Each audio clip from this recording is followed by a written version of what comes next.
Fitter trade theory के निमी के question bank को जो है सॉल्व कर रहे थे, जिसमें हमारा फर्स्ट सेमेस्टर के क्वेश्चन पेपर का सीरीज चल रहा था। उस सीरीज का यह चौथा वीडियो है। पिछले यानी तीसरे वीडियो तक हम लोग जो है इस सीरीज के 60 क्वेश्चन को डिस्कस कर चुके थे। आज की इस वीडियो में 60 क्वेश्चन से आगे के क्वेश्चन को डिस्कस करेंगे। तो चलिए स्टार्ट करते हैं। उससे पहले यदि आप चैनल में नए हैं और चैनल को सब्सक्राइब नहीं किया है तो सब्सक्राइब करके बेल नोटिफिकेशन जरूर ऑन कर लीजिए, ताकि इसी तरह का क्वेश्चन का जो है आपको सीरीज जो हमारी चलती है उनका नोटिफिकेशन मिल सके। तो यहाँ पर 60 नंबर के क्वेश्चन में क्या बोला गया है, what is the accuracy of metric outside micrometer, यानी जो हमारा मीट्रिक आउटसाइड माइक्रोमीटर होता है उसकी एक्यूरेसी क्या होती है। क्या 0.01 मिलीमीटर होती है, या फिर 0.001 मिलीमीटर, या फिर 0.02 मिलीमीटर, या फिर 0.002 मिलीमीटर।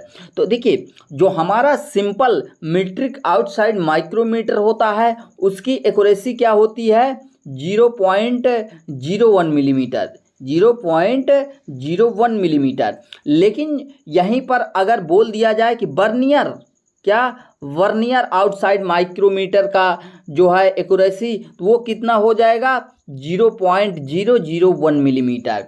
उसमें एक जीरो क्यों बढ़ जाता है, क्योंकि उसके जो हमारी मेन स्केल होती हैं, ठीक है, मेन डिवीजन होता है, उसके ऊपर देखेंगे तो उसके डाटम के पैरेलल क्या होती है, 10 बराबर लाइनें खींची होती हैं, जिसको हम वर्नियर स्केल बोलते हैं। उस वजह से उसकी एक्यूरेसी और भी बढ़ जाती है। तो उस कंडीशन में 0.001 मिलीमीटर हो जाएगा। लेकिन यहाँ पर सिंपल मीट्रिक आउटसाइड माइक्रोमीटर को बोला गया है, इसलिए A option is the right answer. Next question में क्या बोला गया है 61 नंबर में कि the name of part market as X, यानी यहाँ पर आपको सिंपल ड्रिल ट्विस्ट ड्रिल दिखाया गया है और बोला गया है कि जो ये लेटर इंडिकेट कर रहा है, नीचे कर देते हैं तो दिखाई देगा, ये जो लेटर इंडिकेट कर रहा है इस एंगल को, ये कौन सा एंगल है, ये सबसे मोस्ट इम्पोर्टेंट एंगल होता है हमारे ड्रिल का, जिसको क्या बोला जाता है, कटिंग एंगल या फिर पॉइंट एंगल बोला जाता है। क्लियर, ऑप्शन में दिखाएंगे। ये जो होता है एंगल, ये सामान्यतः 118 डिग्री का होता है। लेकिन ये किसके ऊपर डिपेंड करता है, ये हमारे जो है ड्रिल की जाने वाली मटेरियल के ऊपर डिपेंड करता है। यदि मटेरियल हार्ड होगा तो क्या होगा, हार्ड होने पर इसका पॉइंट एंगल बढ़ जाता है। यदि मटेरियल सॉफ्ट होगा तो पॉइंट एंगल क्या हो जाएगा, घट जाएगा। ठीक है, सॉफ्ट मटेरियल के लिए कम पॉइंट एंगल होता है और हार्ड मटेरियल के लिए ज़्यादा होता है, और सामान्यतः 118 डिग्री यूज किया जाता है। तो ये क्या है, ये पॉइंट एंगल है। यहाँ पर पॉइंट एंगल डी ऑप्शन में मिल जाता है, तो D option is the right answer.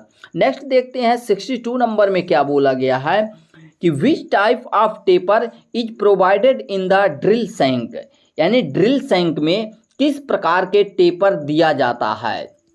बहुत इंपॉर्टेंट क्वेश्चन है। देखिए, यहाँ पर एक क्वेश्चन हम लोग सॉल्व कर रहे हैं, बट उसके साथ साथ सभी रिलेटेड क्वेश्चन को सॉल्व करते हुए चल रहे हैं।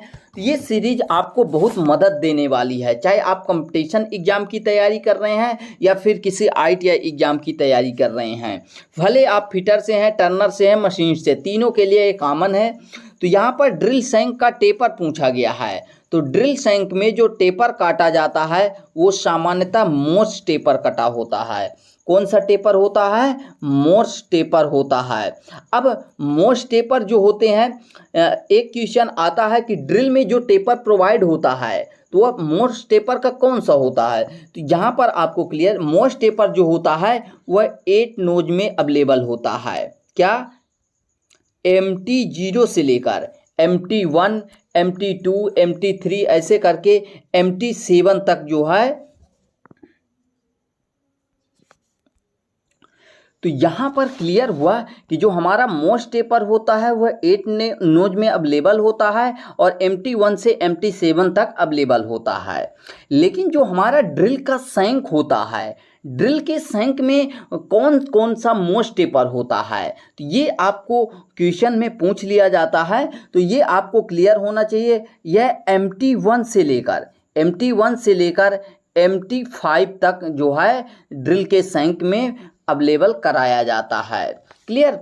नेक्स्ट क्वेश्चन देखते हैं। 63 नंबर में बोला गया है कि 1 minute, which is used to remove drill and socket from the machine spindle। Machine spindle से ड्रिल और सॉकेट को निकालने के लिए किसका उपयोग किया जाता है? क्या हम वहाँ पर ड्रिफ्ट का यूज करते हैं, स्लिप का, पंच का, या फिर हथौड़े का? तो इसको आपको क्लियर होना चाहिए कि मशीन स्पिंडल से हम क्या है ड्रिल या फिर सॉकेट को निकालने के लिए डायरेक्ट उसमें हैमरिंग नहीं करते हैं, हैमर उसमें डायरेक्ट नहीं चलाते हैं। उसके लिए हम एक वेज जैसा टूल प्रयोग करते हैं जिसको कहा जाता है ड्रिफ्ट का प्रयोग किया जाता है। अब इम्पोर्टेंट आता है कि ये ड्रिफ्ट का मटेरियल क्या होता है। तो ये नॉर्मली 10 डिग्री के एंगल में बनाया जाता है और सॉफ्ट मटेरियल से लाइक माइल्ड स्टील वगैरह से बनाया जाता है, क्योंकि इसमें हैमरिंग की जाती है। क्लियर। 64 नंबर में क्या बोला गया है कि name the tap wrench used in the restricted place, यानी प्रतिबंधित स्थानों में उपयोग किए जाने वाले टैप रिंच का नाम बताना है आपको। तो देखिए, जहाँ पर एरिया प्रतिबंधित होता है, क्या होता है, जहाँ पर एरिया रिस्ट्रिक्ट होता है, मतलब रिंच चलाने के लिए जगह नहीं होती है, वहाँ पर प्रतिबंधित स्थान में किस टैप रिंच का प्रयोग करते हैं? क्या box type tap wrench, T handle tap wrench, solid type tap wrench, double ended adjustable tap wrench? तो ये सब अलग अलग सिचुएशन में प्रयोग किए जाते हैं। बाकी प्रतिबंधित स्थान की बात करें तो टी हैंडल टैप रिंच हमारा करेक्ट आंसर हो जाएगा। ये कुछ टी के आकार का होता है जिसको एक हाथ से आसानी से घुमाया जा सकता है। बी ऑप्शन करेक्ट आंसर हो जाएगा। 65 नंबर में क्या बोला गया है यहाँ पर? तो 65 में बोला गया है in the ISO metric thread calculate the tap drill size for M10 × 1.5 thread. यानी बोला गया है कि ISO मेट्रिक थ्रेड है जिसका मेजर डायामीटर 10 है और पिच जो है 1.5 है। तो उस चूड़ी को काटने के लिए टैप ड्रिल साइज की गणना करना है। तो देखिए, यहाँ पर समझने वाली बात ये है कि हमको क्या करना है, एक ड्रिल तैयार करना है, यानी होल तैयार करना है जिसमें टैप द्वारा चूड़ी काटना है, और उसका जो है यहाँ पर डेसिग्नेशन दिया गया है कि किस साइज का, किस पिच का चाहिए, वो सब यहाँ पर दिया गया है। तो देखिए, टैप साइज मतलब टैप ड्रिल साइज निकालने के लिए 2 फार्मूले होते हैं। एक 100% निकालता है और एक 60% जो निकालता है वो होता है हमारा थंब रूल। थंब रूल में हम क्या करते हैं, जैसे मान लीजिए थंब रूल से हमको निकालना है तो हम क्या करेंगे, 10 में 10 माइनस पिच कर देंगे, यानी माइनस पिच कर देंगे तो -1.5, तो हमारा 8.5 मिलीमीटर आ जाएगा। तो ये क्या करता है, ये 60% थ्रेड तैयार करता है। क्या 60% थ्रेड तैयार करता है। लेकिन जब दोनों दिया हो ऑप्शन में, जब दोनों ऑप्शन में दिया हो तो उस कंडीशन में 100% वाले को जो है प्रेफर करना चाहिए। जब 100% वाला ना हो तब ऑप्शन में आप जो है 60% वाले को लगा सकते हैं। तो यहाँ पर हम 100% वाले को लगाते हैं। तो देखिए, इसका फार्मूला क्या होगा, टैप ड्रिल साइज बराबर मेजर डाया, यानी सबसे बड़ा dia, -2 × depth of thread. Depth of thread निकालने के लिए क्या यूज करेंगे, डेप्थ ऑफ थ्रेड निकालने के लिए हम यूज करेंगे क्या, मेजर डाया जैसे हमारा क्या है 10 है, ठीक है, माइनस करेंगे 2 × डी निकालने के लिए हम पिच से मल्टीप्लाई कर देंगे डेप्थ को, तो 0.6134 ये हमारी गहराई होती है। अब मल्टीप्लाई कर देंगे किसका, 1.5 का, तो यहाँ पर ये हमारा कैलकुलेट होकर आ जाएगा। तो समथिंग यहाँ पर 8.2 आ जाएगा। ए ऑप्शन करेक्ट आंसर हो जाएगा। नेक्स्ट क्वेश्चन देखते हैं क्या बोला गया 66 में कि what is the unit of feed in drilling operation. Drilling operation में फीड की इकाई क्या है, यानी फीड की यूनिट पूछा गया है। तो फीड को पहले समझ लेते हैं कि है क्या। मान लीजिए ये क्या है, ये कोई ड्रिल है जो कि जाब में प्रवेश करेगा। क्लियर। अब इसको थोड़ा सा कुछ इस तरह से होता है। तो अब ये क्या करेगा, जाब में प्रवेश करेगा और ये घूम कैसे रहा है, इसके घूमने की दिशा कुछ इस तरह से है। तो अब ड्रिल की फीड होती क्या है ये समझ लीजिए।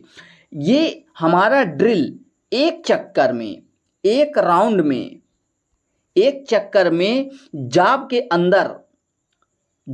के अंदर अपने एक्सिस से पैरेलल, यानी इसका जो एक्सिस बनेगा वो क्या करता है, फीड हमारी एक्सिस जो बनती है इसके उसके परपेंडिकुलर मतलब उसके पैरेलल दी जाती है। तो यहाँ पर ये एक्सिस इसकी बनेगी, तो ये यहाँ पर फीड दी जाती है। लेकिन फीड जो दी जाती है तो वो कितना दी जाती है, तो वहाँ से क्लियर करिए थोड़ा सा।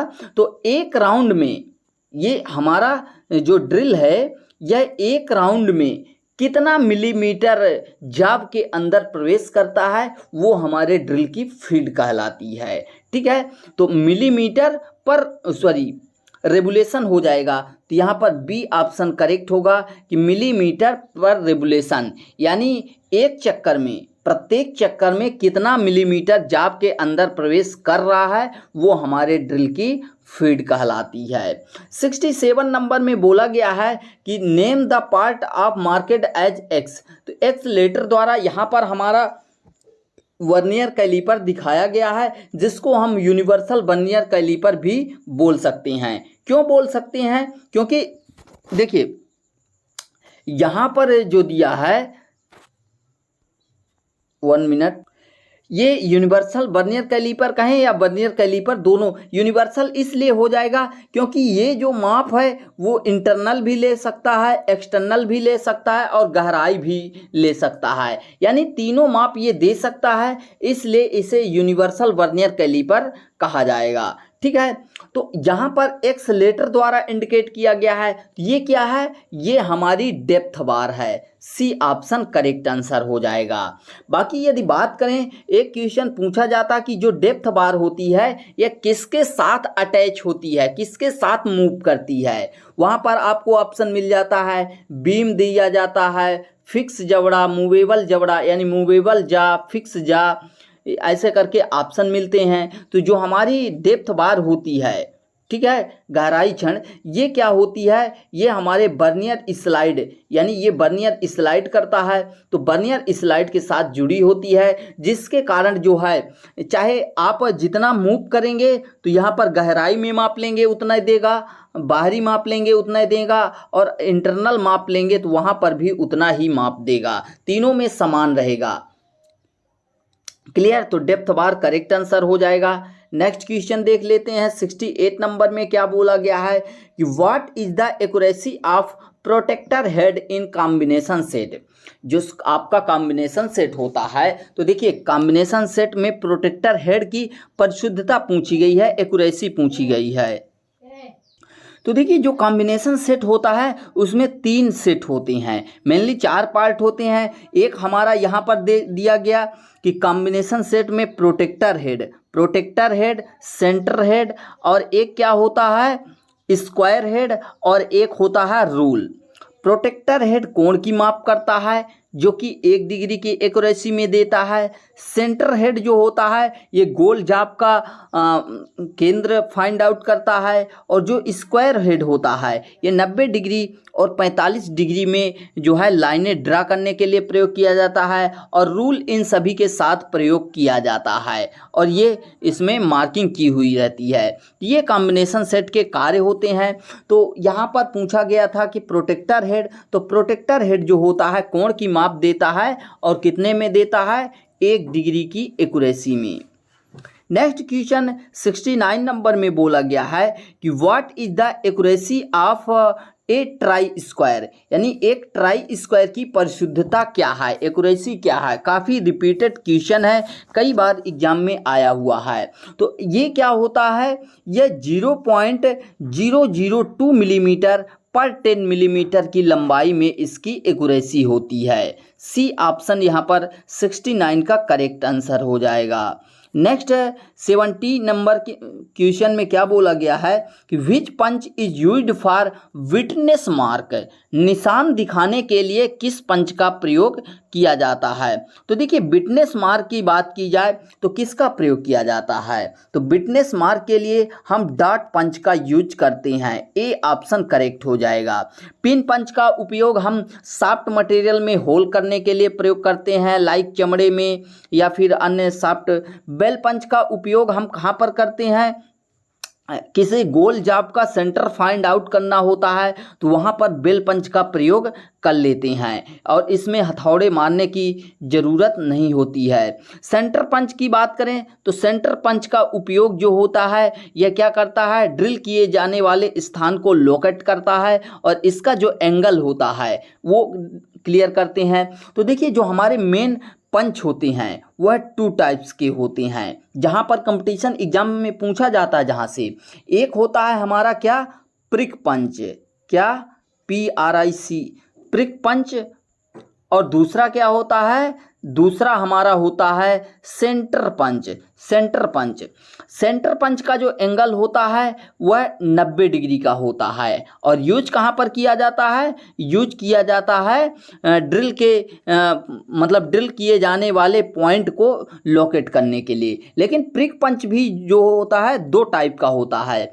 एक प्रिक पंच 30 डिग्री होता है जो कि डिवाइडर के पॉइंट को स्थान देने के लिए होता है, और एक प्रिक पंच 60 डिग्री होता है जिसे डॉट पंच भी बोला जाता है, जो क्वेश्चन में पूछा गया है। और इसका उपयोग हम विटनेस मार्किंग के लिए, साक्षी निशान के लिए प्रयोग करते हैं। तो यहाँ पर हमारा करेक्ट आंसर ए ऑप्शन हो जाएगा। नेक्स्ट क्वेश्चन 71 नंबर में पूछा गया है।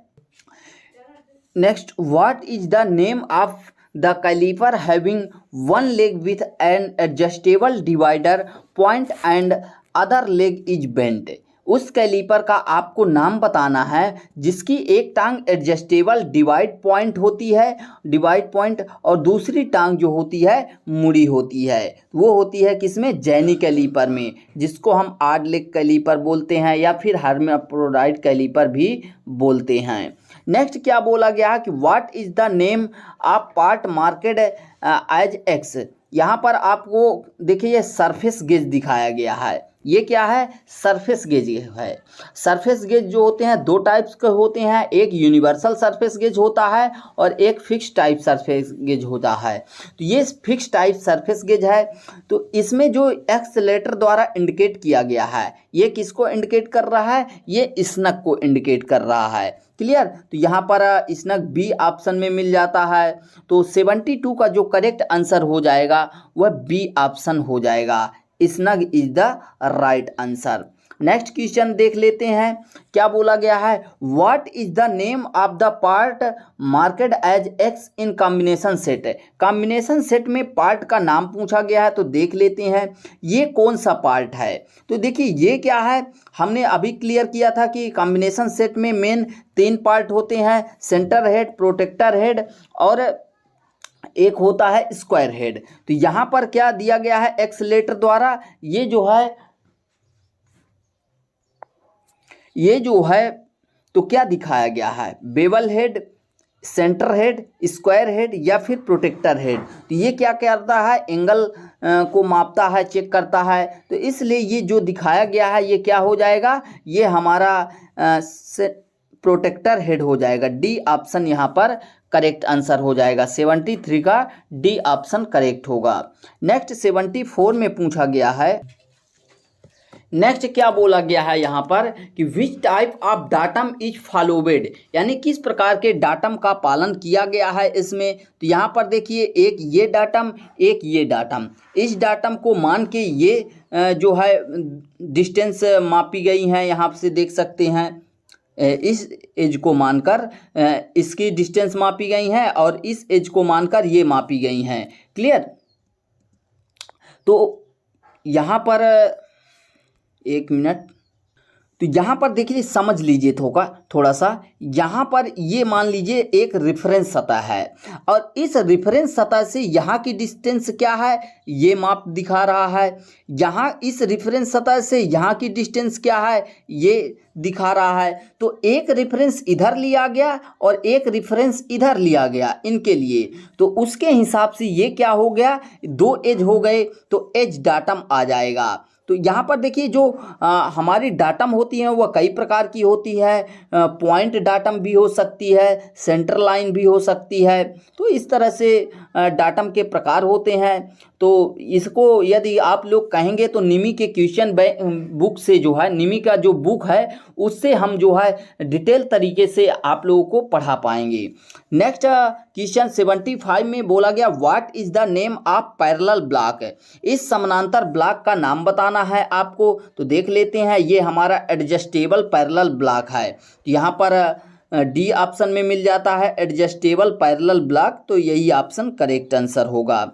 नेक्स्ट क्वेश्चन क्या बोला है 76 नंबर में कि which material is use to manufacture grade A V block, यानी ग्रेड ए वाला भी ब्लॉक बनाने के लिए किस मटेरियल का उपयोग किया जाता है। तो देखिए यहाँ पर हम आपको पूरा क्लियर कर देते हैं। भी ब्लॉक, जो हमारा भी ब्लॉक होता है वह दो ग्रेडों में अवेलेबल होता है, grade A and grade B, दो ग्रेड में अवेलेबल होता है।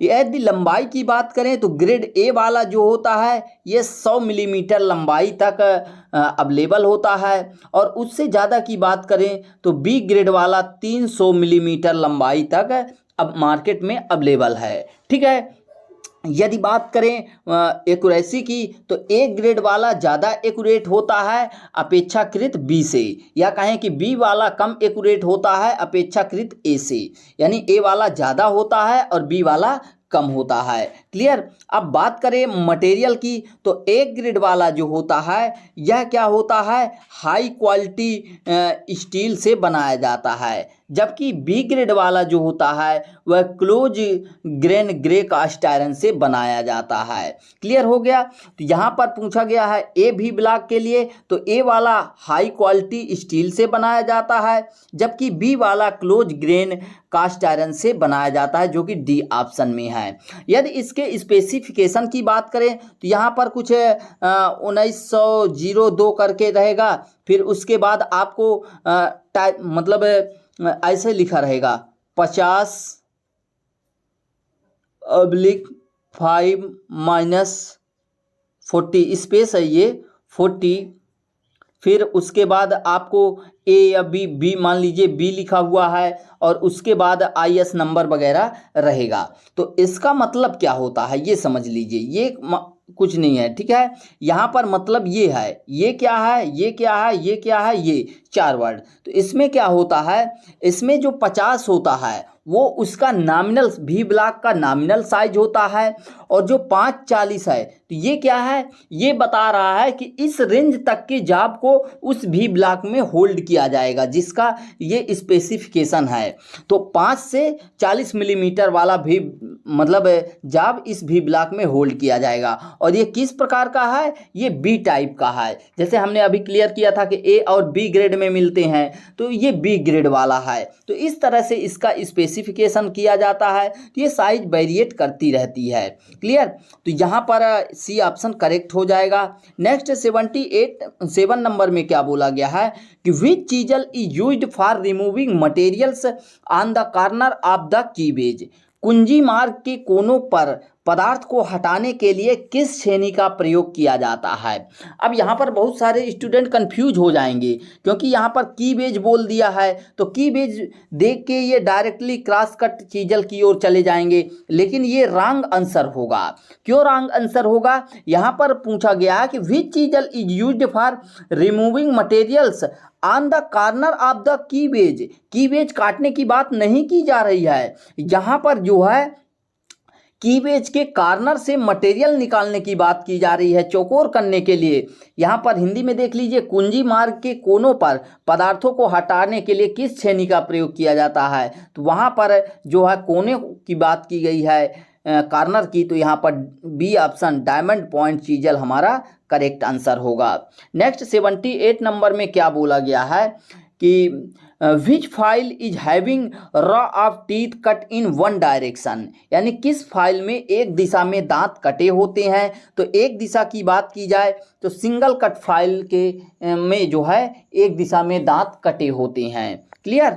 नेक्स्ट 79 नंबर में क्या बोला गया है कि which file is used for filing wood and leather. ये काफ़ी इम्पोर्टेंट क्वेश्चन है, ये बार बार रिपीटेड क्वेश्चन है और बहुत ही इम्पोर्टेंट क्वेश्चन है। समझ लीजिए कि लकड़ी और चमड़े की फाइलिंग करने के लिए किस फाइल का उपयोग किया जाता है, तो उसके लिए हम जो है रफ कट फाइल का यूज करते हैं।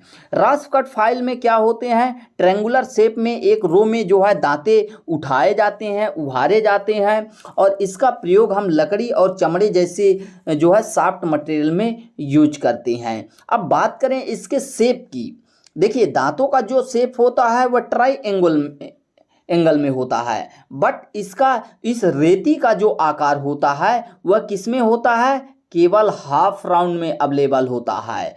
ये ध्यान देने वाली बात है, यहाँ से भी क्वेश्चन पूछता है। नेक्स्ट एंड आज की वीडियो का लास्ट क्वेश्चन क्या बोल रहा है 80 नंबर का कि why the cutting faces of file are slightly blind on the length wise, क्यों फाइलों के कटिंग फेसेस को लंबाई के साइड से थोड़ा बेबल किया जाता है। तो आपने ये सुना होगा कि इसलिए filing flat surface is made easier, flat सतहों की फाइलिंग आसान करने के लिए। क्योंकि यदि मान लीजिए आप इस जॉब की फाइलिंग कर रहे हैं, इस जॉब की आप फाइलिंग कर रहे हैं और ये आपकी फाइल है, यहाँ पर इधर आपको हैंडल लगा हुआ है, लेकिन यदि आप इसमें जब फाइल करेंगे तो पूरे सरफेस पर यदि हमारे दांते कांटेक्ट में आएंगे तो उससे क्या होगा, ज़्यादा फोर्स लगेगा और प्रॉपर तरीके से यहाँ पर जो है सरफेस नहीं बन पाएगी, और साथ ही साथ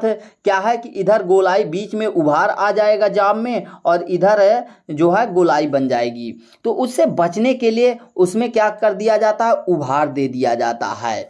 तो वही बोला गया है कि फ्लैट सतहों की फाइलिंग, चपटी सतहों की फाइलिंग आसान करने के लिए, फोर्स वगैरह कम करने के लिए प्रयोग किया जाता है। बी ऑप्शन करेक्ट आंसर हो जाएगा। बाकी नेक्स्ट क्वेश्चन को नेक्स्ट पार्ट में डिस्कस करेंगे। यदि वीडियो अच्छा लगा हो तो वीडियो को लाइक कर दीजिए और इन्फॉर्मेशन मिली हो तो चैनल को सब्सक्राइब कर लीजिए ताकि इसी तरह का वीडियो आपको मिलता रहे। मिलते हैं नेक्स्ट वीडियो में। Thanks for watching and bye bye.